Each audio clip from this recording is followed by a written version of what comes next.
I'm so glad to be here again with you guys tonight. I just want to start off by saying what I always say that you spending a little bit of your valuable time is greatly appreciated. Time is a valuable thing, and spending some of yours with me is really, really a great thing. Thank you so much. Let me do a little setting up here, guys. I'm running a little behind. Um, let's see here. What am I looking for? Yeah, that's what I'm looking for. Got it. Well, I didn't do a live stream on Sunday because unfortunately I was a little bit under the weather. And Mr. Watson, Mr. Allmark, Mr. Bogfoot, hey, how you guys doing? Good to see you guys. Welcome, welcome, welcome. Thank you so much for showing up, gentlemen. Good to see you. I'm feeling better. Just this time of year, my thing tries to kick in. And it sure did try to this weekend, but fortunately I was able to rest and prevent it from taking over. And I feel okay on the mend. I'm here, still alive. So far, doggone it. Anyway, good to be here, guys. So much to talk about and so time to do it in. Seeing that I am recovering, I'm not going to go on too long, too late tonight, but I do want to cover a few things with you. First thing I want to start off by saying is, what is Behringer doing to me? Have you guys seen the 69 Vibe pedal? Their 69 Vibe pedal, interestingly enough, is a pedal that I've been looking for a long time. It's based off the Univibe pedal. And I've played emulations of it, software emulations of it that I've used actually, but to have an actual hardware pedal of it at 60 euros, $59, 60 euros they're selling it for. What are they doing to me? It's like, and the minute I saw the demos of it and looked at it, and I immediately looked over at my pedal board, and I said, okay, I can get rid of that and move that, because, I'm trying to keep my pedal board to not look like the Death Star.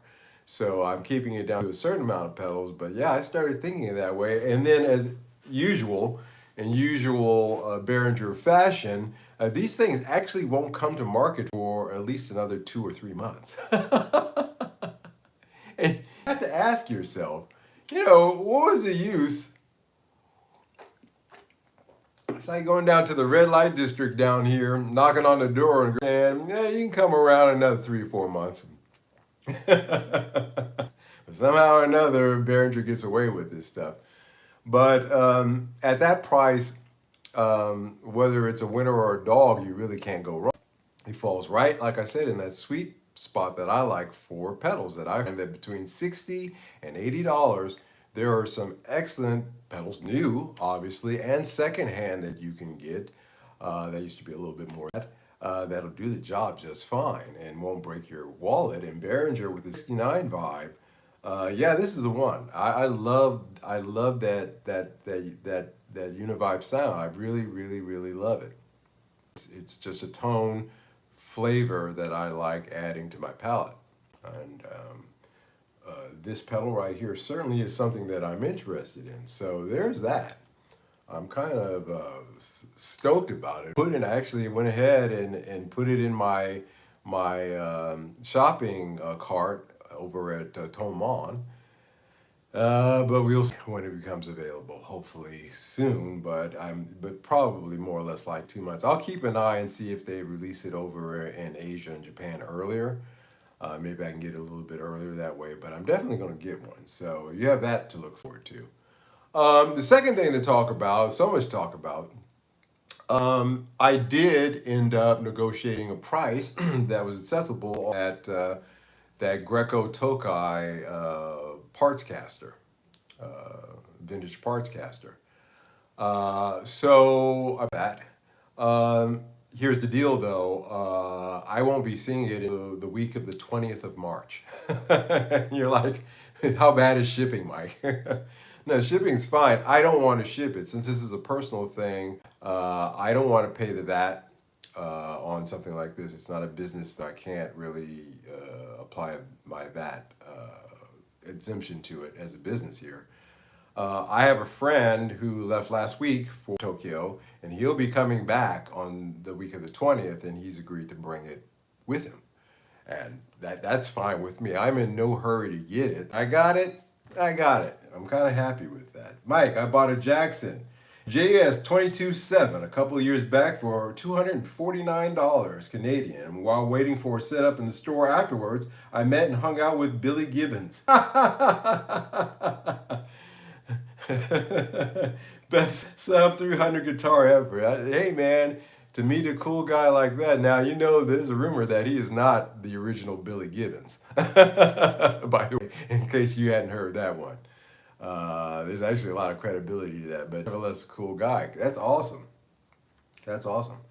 Yeah, I'm here tonight to talk about best guitars. I do a thing every year on this channel talking about gifts for musicians under a certain amount, usually $100 to no more than $200. Those take off like Led Zeppelin. Because, you know, they don't do what I do. It's an annual thing, and I refuse to not do it. Matty Two Hats, how you doing, sir? Welcome. Let me make sure I've got you set up as a moderator. I do believe you are. Okay. Welcome. Moderate away.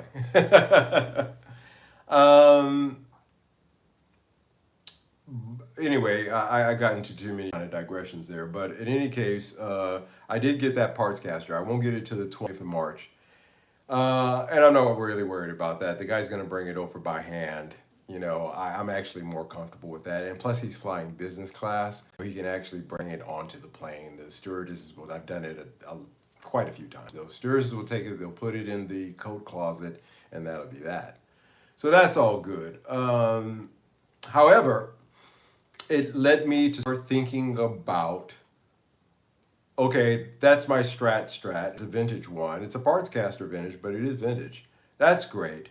I've got another Strat that now that I've made this move, that as I'm telling you, I enjoy very much. It's my early 2000 Squier SE that I like very much. I just don't like the thin necks on that particular guitar. It's got 41 millimeter width at the nut.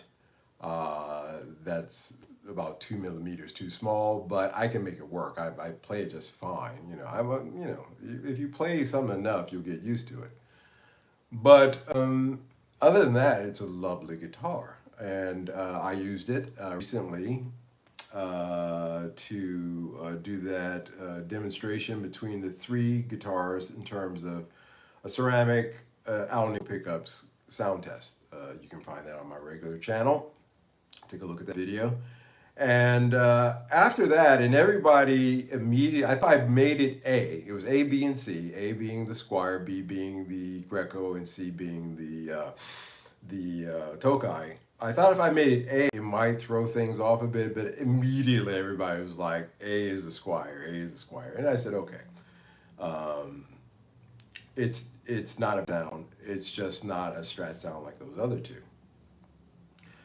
But I had always planned to turn that guitar into an HH configuration guitar. That was always something that I had as a project because I wanted to film that. That's great content. Hey, I'm going to take this Squier SE and I'm going to convert it into an HH guitar. And I always wanted to do that. And since I got that Tokai, we'll just call it a Tokai now, Greco, I'm sorry, because the headstock says Greco, but it's got a Tokai body. When I get that guitar in, that's fine and well, but I wanted a Strat. I wanted one. And so I decided to start that process. So this is the pick guard from the original. This is the original pick guard. Nothing's been changed. Still all the original magnets, wiring, everything. Nothing's been changed on this. This I took off the SE, And I will put this away. As you can see, it's complete, so that if I ever change my mind and I want to convert that HH back to SSS, then it's already just to drop in a little bit of soldering here and good to go. So, and funny enough, I didn't know this. Whoever the original owner of this guitar, they wrote, I don't know if you can read that. It says Mac Jazz on MMV4. I guess that was an old, some kind of Spotify kind of thing. I thought that was cool. The guy wrote that in there. Funny thing, good advertisement. What I have here next to it is an example. This is not the pickguard that I'm going to use. The pickguard I'm going to use is white, just like this one. But this is the HH configuration pickguard that I will be using roughly. This is black, but again, like I said, the one that I've ordered white. You can get these really simple, no problem, barely inconvenience on eBay for about 22 bucks. And it comes already wired up. The pots are crap, the wires are crap, but the switch on these is actually pretty decent. So I will be disposing of the pots, the caps, and the pickups when that white pickguard comes through. But this will drop into that Squier SE once it's wired up. And the pickups that I'm going to use are these hand-wound Q pickups that I've had sitting around for quite a while now. I used these before on another guitar I'm going to show you here in a minute for recording. I took them out of that guitar and they've just been sitting around in a bag. These are the pickups that I'd like to, these Alnico 3 hand-wound pickups, and these are $300 a pair, a set now. I couldn't believe it. I can't remember paying that much. I know I didn't. But $300 set. So this is going to go to the white pickguard, and you kind of imagine what it's going to look like. And that's going to be that. Now there is an issue with the European Squier SEs. Squier SEs were a starter pack guitar that came out in Asia. In United States and Europe back in the early 2000s. These guitars are built to the same level of quality as the Mexican-made Fenders are. Including the pickups, because those early Mexicans used ceramic pickups as well. So they're really the equivalents of those.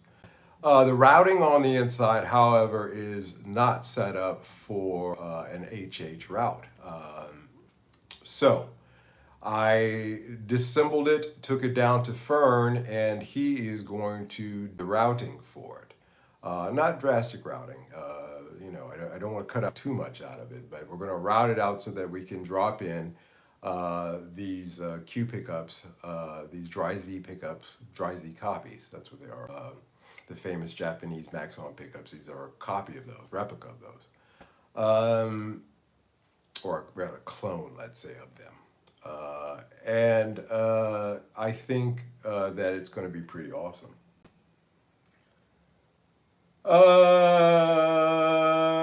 Mr. Christmas, hey, how you doing? Hey man, any advice with the Firebird 10? Any experiences with the Woodwright guitars? Don't know the Woodwright guitars. The Firebird 10 I am familiar with. Advice, if that's something you dig, fine. Pickups are always a thing with me. Firebirds, for me, are meh. But if you dig it, I'd say go for it. That's the only way you're going to know is if you gig it, if you play it.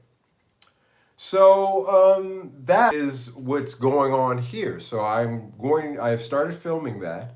I will film the aspects of what Fern is doing, go visit down to Fern, and we'll show you what he did before and after. And we will go through the process of wiring up that Squier S and making it into an HH guitar. I think that's exciting. So we will see that coming up. I want to talk tonight, like I said, I usually have a little Christmas special. For the holiday. The holiday season is here. And I think one of the best ways to celebrate is with music. I mean, what we do is we listen to holiday music. So I've been listening to a lot of it. I've been listening to the oldest. I sat and I watched White Christmas, Bing Crosby singing that. I was watching a lot of stuff, a lot of good stuff they have on YouTube for this holiday season. And I think another way to celebrate with music is giving the gift of music. Guitarist in your life. Recently, I gave a restored Squier Strat, interestingly enough, to my nephew, and it is really good to see that there's a next generation of guitar in his family. So that's a good gift to give. And I thought about that. I said, well, that's a relatively inexpensive, even with the restorations to it. It's still only it's well under a $300 guitar. Yet it's an awesome guitar. So today I think we talk about Squiers and Harley Bentons and the like. As you guys know, I brought this out, dug this one out of its case. Do you guys remember this guitar? I'm sure you haven't seen this one in a while. It's the Harley Benton SE Custom that I bought. It's got to be 3 years ago now. That I actually used this guitar to record one of the tracks on the Asanoki 2 album. This played all the rhythm parts on Behind the Blue Door, that opening part, that opening part, and all the, anyway, it's a weird angle to play guitar at, but all the rhythm licks were done on this guitar, and I liked it so much that I've held on to it. Well, to tell you the truth, Harley Benton's kind of hard to get rid of. Once you bought it, that's your guitar. I've said that before, I'll say it again, it's so true. There is no resale value on these, really, to tell you the truth. But if you get a good one, which I did, which is this one, and it sticks around, and you're not sorry about it. I'm not sorry for this guitar, which I believe was 249 euros at the time, so about $248 US that I paid for it. I do believe they came out with a version 2 here recently. So they changed the headstock design. That I like that headstock a lot more than the new design. But they did change a few things on this. I made changes. I've changed the tuners 3 times. The pickups in here are the tone leaders that used to be in the Stoner guitar. You guys remember the Stoner guitar? I took the pickups out of that, put it in here. I took the pickups out of here, which used to be these. And so these are tone. Sounds good, sounds great. I use this for recording. It's not an everyday strummer to me, but for recording, it's great. So I can tell you, after owning under $300 guitar, I've changed the bridge and tailpiece a few times as well. I have dozens of vintage and newer bridges and tailpieces for this style of guitar, and I tried out a few to see which ones worked, and this combination seems to work. But other than that, it's remained stock. I guess that's a whole lot, though. As a matter of fact, I even knobs. Those are not the standard knobs that come on this guitar. I made a lot of changes to it, but I personalized it and I made it mine, and I like it. And this is a under $300 guitar that I can really recommend for recording. I recorded with this. Again, you can hear the fruits of that if you go over to bandcamp.com and look up Asanoki and listen to the song Behind the Blue Door. You can hear this guitar on all those rhythm parts, and it sounds awesome. It sounds like it. The coil splitting it does do coil splits on it. I never liked coil splits because they never really sounded like, didn't sound like single coils. It didn't really sound like humbuckers. Not my favorite, so I never used that function on it. But still, a great guitar under $300. It delivers an outstanding quality without breaking the bank. I still say the quality of this guitar is great. I completely, totally dislike their choice of Jobata, whatever it is, the wood that they use For the fretboard, I used to think there could be nothing worse than Indian Laurel, but I was wrong. It doesn't. That is my one against this, which is why it's not my everyday strummer. Is that no matter how much I condition that fretboard, it just feels rough. It's a rough feel to it. It's a rough ride. Um, not like sandpaper rough, but if you played enough wood, necks, then it's just your fingers know. I could use a different analogy for that, but anyway, you guys get the point. Now, whether you're shopping for a beginner, a seasoned player, or even for yourself, I think the guitars that I'm going to talk about tonight are fantastic value for you. These guitars are so underrated. And we're going to hear about some big name players who use guitars like Squier. So if somebody throws at you, it's not a professional feeling or sounding guitar. I've bought Gibsons and figures that I've had to make modifications to. So, what's up with that? So we're going to explore that, customizing a budget guitar and keeping it even under budget.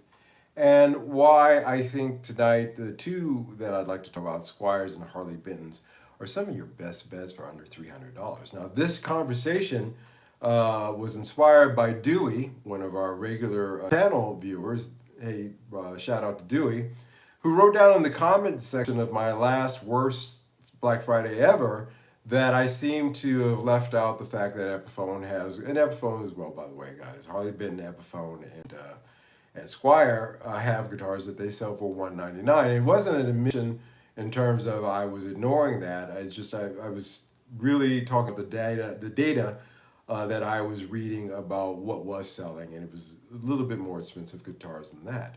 But it did get me thinking, yeah, there's great guitars under $300 out there. They're just as fine. They're just good. Just as good. So there's that. Maddie, I think we got a little bit of work for you here. So you could take care of that for me, sir. We're not going to have any of that tonight. Hopefully very little of it. Now, I told you I'm modding my Squier SE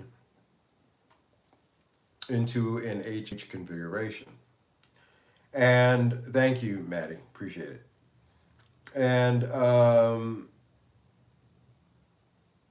if I hadn't been able to negotiate for that parts caster over in Japan, then I would have been I would have been just fine, to be honest with you, with that Squier SE.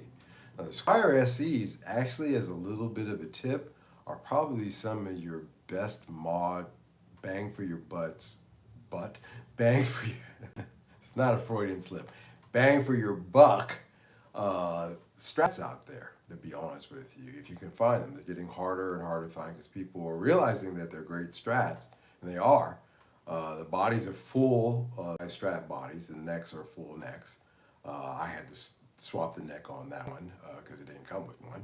But the original neck was a full-size one. Eventually, one of these days, I will find an original neck for one. I was actually bidding for one tonight on eBay, but I got sniped at the end. And I don't, I'll enter in within the last hour or so of an auction. I'll enter it in. But all that sniping that occurs at the end, I don't play anymore. I just don't like doing that. This is one of the drawbacks of eBay. It's like, dude, list your price. If you want to sell it, that's where I'm going to sell this bidding crap. You can have your buddies bidding it up. You can have a whole lot of things in there. And I just don't like playing that game. But eventually one will come along. This one wasn't quite right. It was a 2019 vintage vibe, 60s vibe neck. Not quite what I'm looking for. I'm trying to find it still in the early 2000s. But the one I have is fine. And Fern and I talked today when I took it down to him. And he said, this neck is beautiful. It's gorgeous. It's great. It's a little thin at the nut, but that's fine. I said, yeah, I can play it. So I was really with that. And their craftsmanship, I thought, has really improved over from when they first got started in China. And the Indonesian ones have picked up quite a bit as well all the way around. The Classic Vibe and Affinity series are celebrated for excellent build quality and vintage-inspired tones. I was really surprised how many guys out there are really buying those Affinities. Those are Affinities. Again, an under $300 guitar are flying off the racks out there. And in the secondhand market, they're traded very vigorously. Go figure. You know, they're smaller size bodies, smaller size, smaller nut width, but people are really digging those. And I have right here the body. Sorry, guys. I have here, try not to cause too much damage, the body of a Squier, early Squier Affinity. This is an alder body, actually. That's one of the cool things about the early Squier Affinities is that they used alder body. So this is, alder body, and someday I'm going to do something with this. I actually had this on here because I was considering turning this into this configuration of a guitar. I've got all kinds of stuff like this. This is the same color that I ordered, except for it's not HS, it's HH. So this is it. And actually, like I said, the wiring on this stuff is crap. You need to replace all the wiring. You need to replace the pots, but the switches and everything on here are fine. These are great. I have several of these that I have laying around. Or if I really dig that HH, I might just go ahead and put that SSS in here. So I've got a couple of options, but these Squier Affinities really are a great guitar at under $200, guys. Under $200 you can find them used. I found mine for $150. I paid for the body and neck. I completely disassembled it in parts of that one here, that one there. But this body is going to be reunited with something one of these days.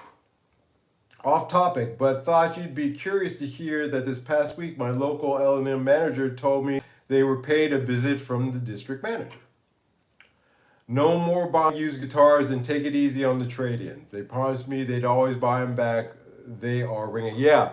If you go to Gary's, I love his channel, go to Gary's guitar channel here on YouTube.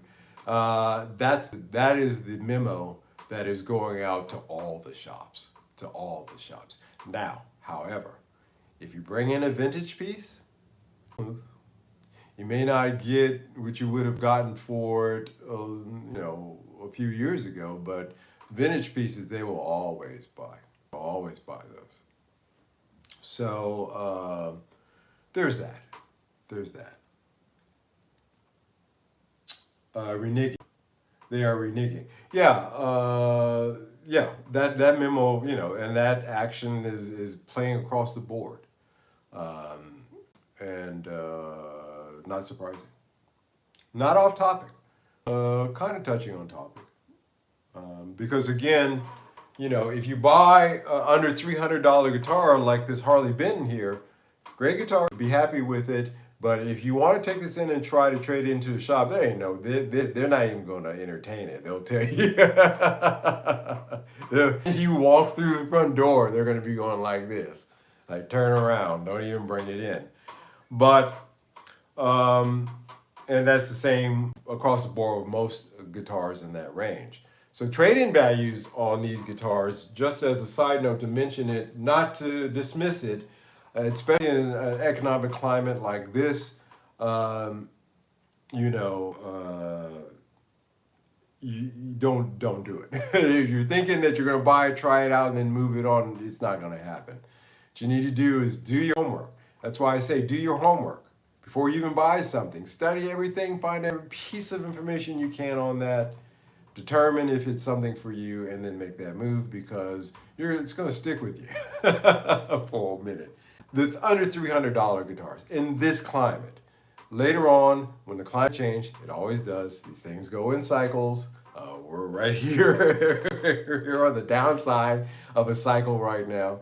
But eventually, you'll be able to move it on, but not now. Yep. All I had to say was I knew this was coming, lol. Mad Two Hat says our shop here is the same. Working class people have way less money for luxuries like guitars. Well, I'm stealing this from Gary's guitar, and since I mentioned him, is that he says a guitar is not a luxury; it's a liability. And the older that I'm getting, the more I'm getting to realize that is so true, guys. You know, guitars are not a luxury, man. They're a liability. They kind of are. That's why I said steady long. In this case, they say steady long, steady wrong. Maybe in cards, but in buying guitars, steady long is your best bet. I mean, he ain't wrong.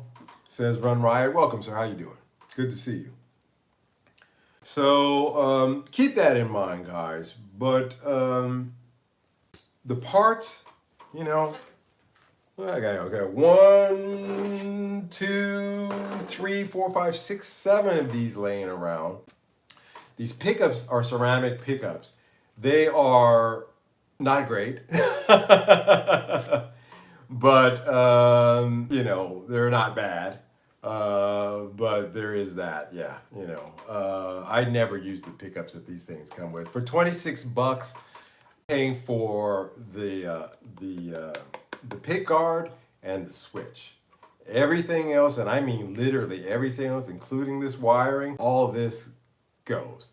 And then I just put the new pickups in, start rewiring it with quality wire, put in new pots, and even then, with the expense of that, you're still only talking about $35, maybe $40 to buy this and do all that work. So not a lot of money. So that's a cool thing. If you can do soldering yourself, great. You know, if you can't, you got to take it to a luthier, maybe a little bit more. But I do suggest that you do learn soldering. You know, at least your guitar. Learn how to be. It's just like in the army. You know, you have to be blindfolded, take your rifle apart, and put it back together again. You know, you sleep with it. You know, you do. And that's like, you know, that's your thing. You know how that thing works, how to take it apart, put it back together. And the same thing should be your guitar, which is why I've always been an advocate of trying to keep it down to one main play guitar. I like that, Maddie says. Liability for sure. Yes, sir. He is so correct when he says that. You got a lot of parts. See, I gather parts. I'm a parts guy. I mean, here's a bridge from made in Japan. So here's a Greco bridge or tailpiece. Parts things. Start gathering them. When you see them on sale, if you see something that's ridiculous cheap, buy them too, because that's going to help you too with these under $200, $300 guitars. Is, you know, you can make the modifications to them once you get it in. Personalize it to yourself, because again, like I said, it's yours, and at that price now, as it stands with most of these, and you can do it inexpensively.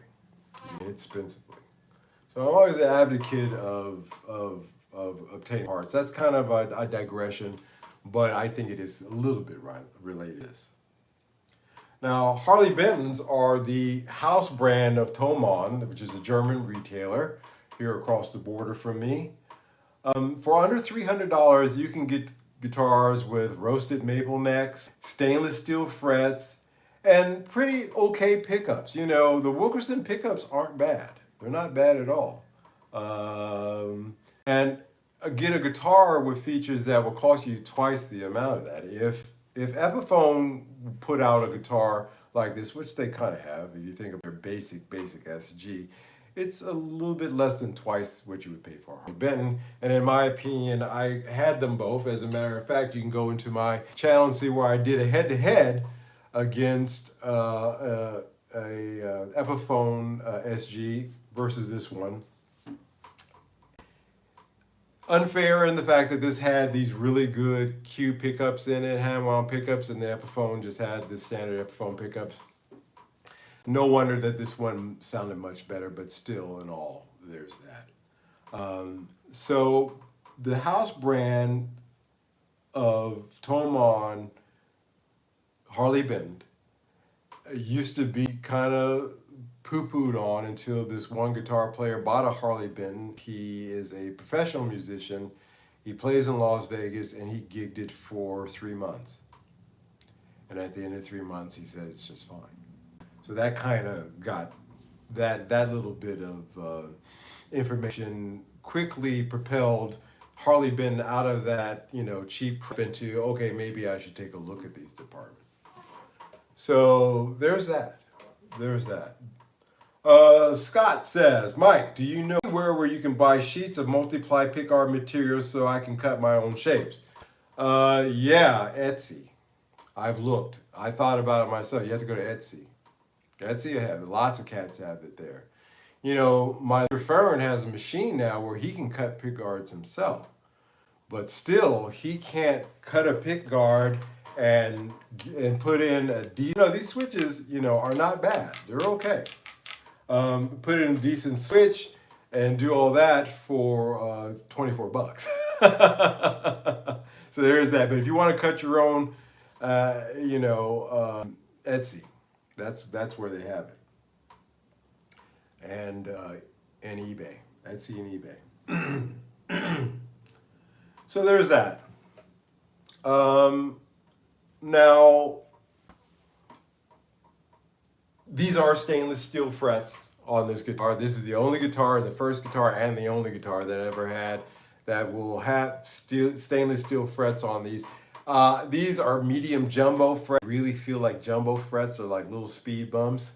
That's the other thing that keeps this from being an everyday player, because it's okay when I'm recording and I'm playing parts. It's really okay now because I've gotten used to it. But I'm really not a fan of big frets. But still, it also people are. And again, that's a preference thing. It didn't keep me from buying the guitar.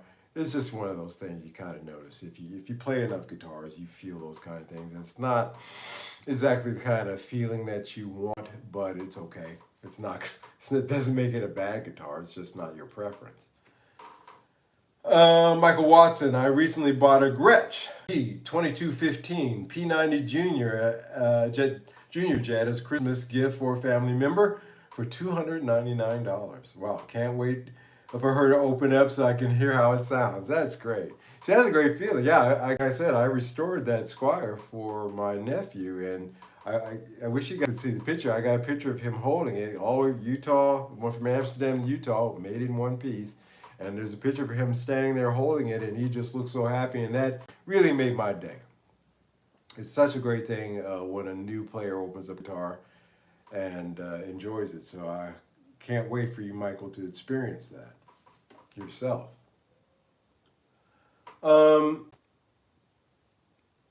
I've played all these brands, Epiphones, Harley Bentons, Squiers, in that under $300 range. I've played a lot of those guitars, and they punch way above their price points, all of them. Again, you will not be sorry buying one of these SE Custom guitars, because as a recording guitar, again, it's proved its pudding in that I'm a professional, artist, so I'm not gonna give you a bunch of bull crap. It works out just fine. However, it is not an everyday strummer for me, no way. I've never written a song on that guitar. The Squier, I've composed some things on it, actually. So there's that as well. But they both punch above their price point, as well as the Epiphones, the $199 Epiphones. It's a guy named Jack Pearson, who's a contemporary of my Uncle Carlin's. As a matter of fact, a friend of my Uncle Carlin's. He's an incredible blues guitarist, and he plays a Squier. He plays Squier Affinities. I knew that he played Squiers, and I meant to call my Uncle Carlton before this live stream and ask him about Jack and his guitars, but I knew that he played Squiers. I had no idea that he played affinities. He loves affinities. He loves that thin body. He loves that 40 to 41 millimeter at the nut. He loves those. So, and Jack Pearson is, you know, he's like Michael Carlton. You know, these guys are serious guitar players. It's about 250. Sweet.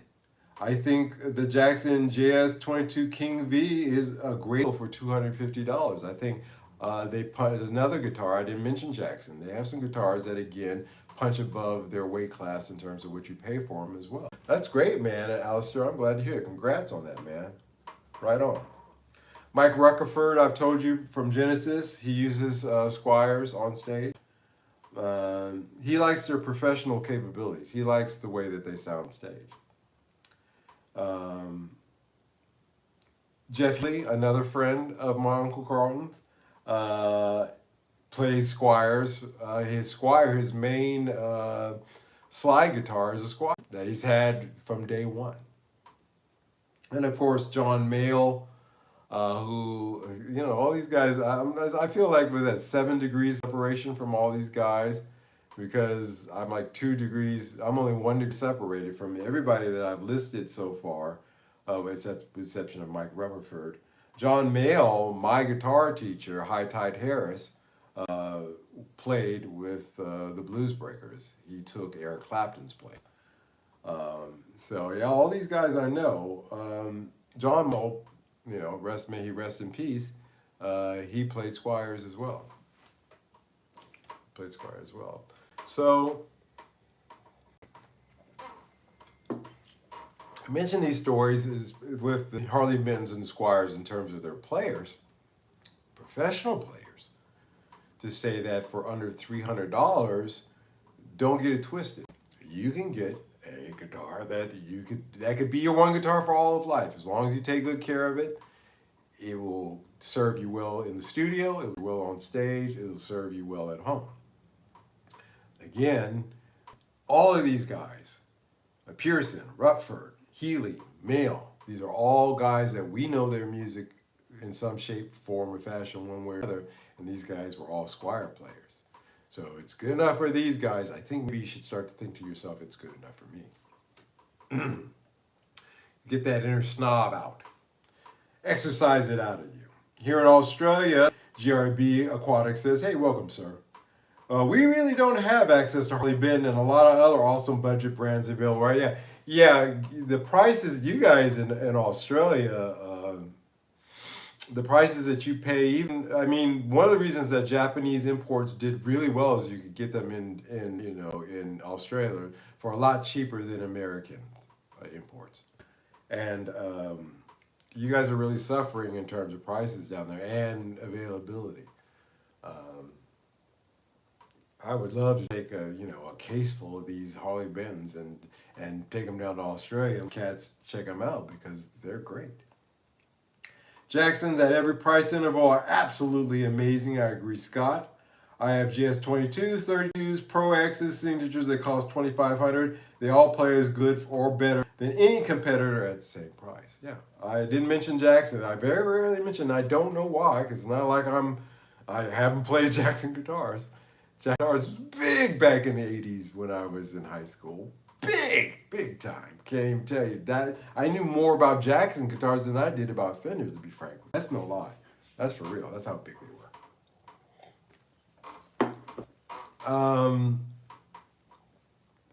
Now, again, at every price point, but the theme of tonight, again, just to get back to that, touch back on it, is that under $300 benchmark, and what a day and age you live in when you can get a guitar under $300 that could be a lifetime guitar. No exaggerations. Sure, as you grow, as you age, as your tastes change, you'll change the pickups, you'll change the bridge or the whatever. You'll make changes to it, but still the basic body is there. It's still a good guitar. It's a keeper. We do have an Australian company, Artist Guitars, supplying outstanding guitars similar to Harley Benton's for awesome budget prices, free shipping nationwide. Yeah, look at that. I'm going to bookmark that. Actually, I'm going to highlight that and do a search on that and take a look at that. That's interesting. Thank you. Artist Guitars all have UK, Europe, and Asian online services and warehouses. I took a look at that. Yeah, Artists do an okay job. I bought their DC Junior, but didn't love it and wouldn't stay in tune, so I returned it and bought a Tokai. That's funny. I'm not familiar with this brand, but I will take a look at it. I'm always interested. I have to learn as much as I can anyway because they warm up. And I don't want to look like a doofus like I do right now. So thank you, man. I appreciate that. And welcome to the live stream, by the way, man. GRB, thank you so much for taking the time to show up and chime in. It's greatly appreciated. Thank you. Where are we at? You know, by cutting out the middleman, that's the real reason why Harley were able to offer guitars at a fraction of the price of other competitors. A few Harley Bentons under $300, since I don't talk about them very often, I should, are the Fusion series. Again, roasted maple necks, locking tuners. At that price tag, under $300, you're not going to get that anywhere else. Telly style and Strat style models are actually not bad. Hate the headstocks on the Tellys and the Strats they have, but you could always swap out the necks for a second party if you wanted to. But that's, again, that's just a design thing. Not a big thing, and for that kind of money, you're getting a good instrument. They're great instruments. They're hollow body options. If I had, did I? No, that was not Harley Benton. That was an Epiphone. Sorry. But if I were to pursue another hollow body, I've tried a few. It's just not for me. But there are options for jazz and blues players. Semi-acoustic guitars are fantastic.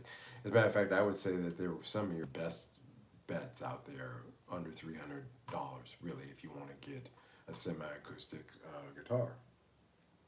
You'd pay $1,000 or more if you want to jump up, especially with those semi-acoustics that Harley Benton put out, if you wanted to go a step up to even the Epiphones. They're not $1,000 quite, but they're pricey, much more pricier. At under $300, these could fit into most people's budgets, I think. Especially if you have somebody in your family that you're interested in exposing. This would not be a bad beginner guitar. A lot of beginners get turned off because at least they used to, because they got really shitty guitars. And that'll turn off any beginner. Turned me off for a couple of years. My father, when I told this story, when I told him I wanted to start playing guitar, he got the acoustic guitar out of his buddy's window that had been sitting there since the early 70s. By this point, it was the late 70s. And he thought that was because my father knows nothing about instruments whatsoever. And in class, you can imagine what happened when the guitar teacher went to go turn that thing up. It was a disaster, embarrassing, turned me off. No. These days, the quality of under $300 guitars, and my father was so cheap to not buy me one either, by the way, but that was a half a century ago, so I think I can let it go now. Maybe not. But in any case, you don't have to struggle with that these days. There's so many options out there. Great beginner guitars. So I think that that's an excellent thing. I really think. A Squier, Harley Benton, they make excellent platform for upgrades. Swap pickups, locking tuners, refinish the body. The possibilities are, make it an HH, the possibilities are endless. Even seasoned players love these guitars for backup or travel rigs. One guy said, I'm not taking my good Fender out. He's got a 65 Strat, 60 Strat. He says, I'm not taking that on the road. He says, I take my Squier. Who was that? I think that was Mr. Pearson who said that. I'm taking my Squier out. Okay. Again. And to finish off, gifting a guitar is giving someone the gift of music, which is how I started out this live stream tonight, talking the gift of music. It's not only giving the gift of music, it's also giving the gift of creativity and joy.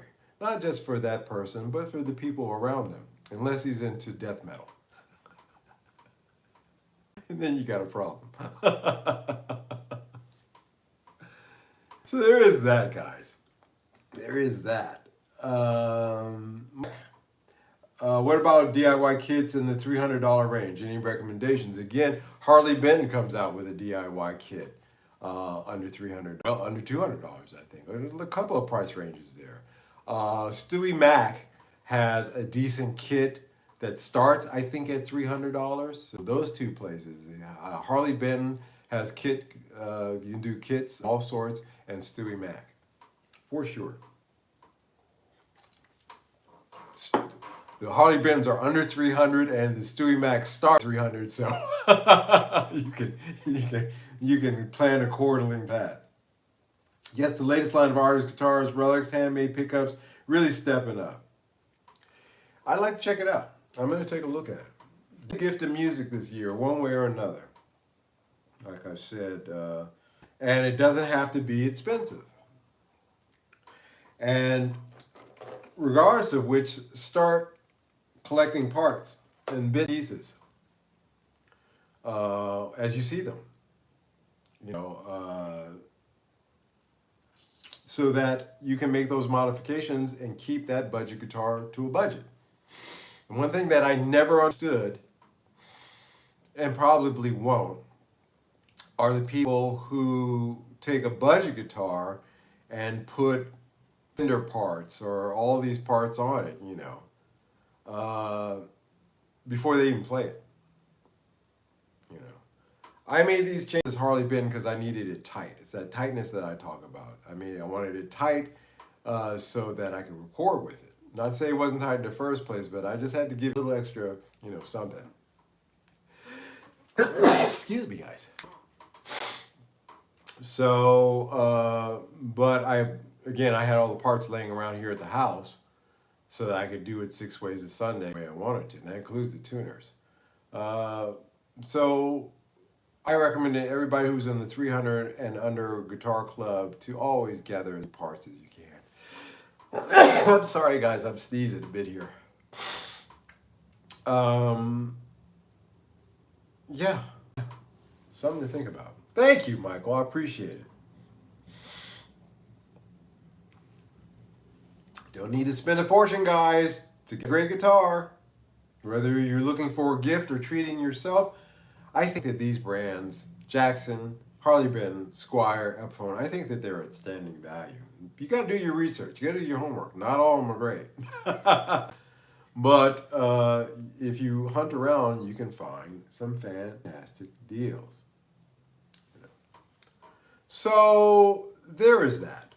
So that was my best under $300 guitar for Christmas live stream special tonight. I wanted to touch upon that. It was partly inspired by me giving that guitar to my nephew, partly inspired by Dewey mentioning it. That's why I say, guys, always write down in the comment section of these live streams and my regular content, because I read everything and I try to respond back to everybody accordingly. And sometimes some of that stuff inspires me to write scripts for these live streams. This year, instead of doing this as a regular video, I decided to do it as a live stream, my Christmas recommendations for under $300. I think that really you guys should take it under consideration. If you're out there. Here up the street, literally up the street, on my side of the street, I've been staying. There's an Airbnb across the street. I should be saying across the street from my place. That since the late 2009, 2010 period that I would rent. So I know this neighborhood. And when I decided to live here in Amsterdam, I wanted to find a place in this neighborhood because I know it very well. I say all that to say there's a bike shop up the street that's been there in all the time that I've been coming here, over a quarter of a century now. quarter of 25 years, not a quarter of a century. Yeah, quarter century. It is right. Doggone it, you said it right the first time. I saw a sign on their door that said that they're going out of business because their owner went bankrupt. They can't pay the employees their money at Christmas time. I know these. I talk to these guys every day. When I walk my dogs in the morning, I always stop and say hello, shoot the shit in English, and try to pick up some Dutch, and talk to these guys. And when he told me that story, when I saw him, I said, "Hey man, what's going on with this force majeure?" He said, "You know, the owner went bankrupt, and we went to court. The only way we're going to get our money is when the bankruptcy creditor goes through and liquidates all this stuff. And then maybe after everybody else gets paid, we may get our check." This is at Christmas time, guys. It hurt my heart so bad when he told me that story. It's right here up the street. That, you know, it put me in the mood to be thankful for what I have. For what I have. He's trying to put food on the table for himself and his family in this kind of environment. And even a $300 guitar is not something that, you know, is a priority in that kind of situation. So be thankful, guys. I want to finish this out tonight. Hate to be a downer here at the end, but it is the Christmas season. So we should learn to be thankful. There's certainly plenty of examples out there of people that are going through something. So be thankful for what you got. I'm thankful for this Harley Benton. I'm glad I could pull this out of its gig. It's been leather and dust because again, I said I only use it for recording and I haven't been doing recording. But I'm thankful for this because it's what people call a budget guitar. But I'm happy with it. I recorded with it. I made some beautiful music with it. I'm thankful for it. I'm not going to poo-poo and say, "Oh, I wish I had, you know, Gibson, you know, Les Paul Custom." Hey, why? This is fine. This does the job. Things that you have, that you already have. Maybe you're always reaching out trying to say, "Well, if I just got this one more pedal, or if I had this one more piece of outboard gear, if I just got one more guitar or bass, I'd be a happy man." Well, maybe you should sit back and say, "Well, I've got pretty nice things here that do the job. And I didn't have to go out and lie, cheat, and steal in order to get them." I'm going to be thankful for that.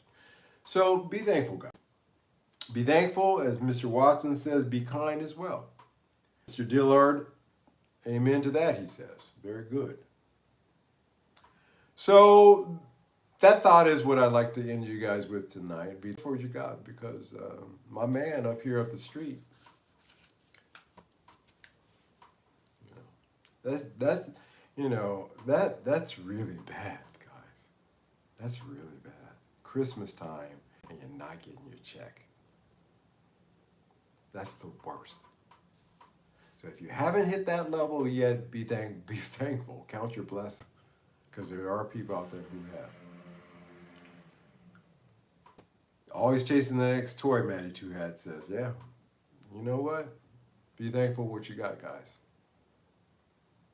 Use what you got. And if you're using it right, then, you know, you ain't got time to be, you know, perusing the shops anyway, right?